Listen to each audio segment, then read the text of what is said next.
à la fois très ému et je remercie évidemment la municipalité, monsieur, je me rappelle plus son nom, qui a fait l'historique de la vie de mon père et tout ça.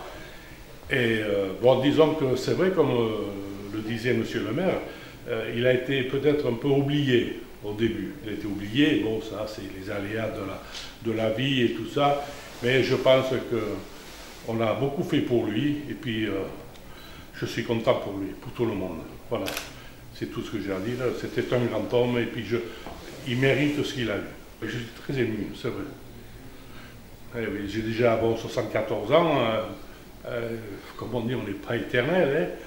Et j'ai un fils qui a 38 ans, et je pense, voilà, et comme il n'a pas d'enfant, alors je ne sais pas si le lendemain du Yondou, dans quelques années, sera toujours là. Enfin, la mémoire, toujours, elle sera là. C'est le principal. Mais tout simplement, à l'occasion de la sortie de l'ouvrage sur les parlementaires béarnais qui avaient refusé les pleins pouvoirs à Pétain, nous trouvions parmi deux autres Jean Mendiondou, maire de Laurent, ancien maire de Laurent.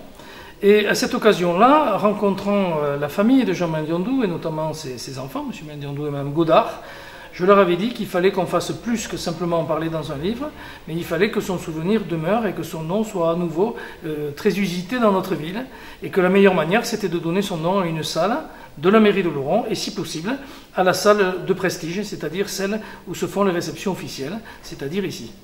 En faisant cela, la municipalité de Laurent-Sainte-Marie a certes voulu honorer un maire important de notre cité, mais aussi parce que son regard maintenant va présider à la plupart des réunions qui se tiendront dans cette salle, eh bien, le visage qui est le sien et l'expression qui est la sienne inspirera, je l'espère, les mêmes sentiments d'humanité à nos élus et à nos responsables associatifs qui se rassemblent ici, que ceux de Jean Mendiondou, puisqu'il a été à la fois celui qui a su organiser l'accueil des réfugiés au Laurent au moment de la guerre d'Espagne, et en même temps celui qui, en refusant les pleins pouvoirs à Pétain, a voulu défendre les options démocratiques les plus importantes dans une démocratie telle que la nôtre.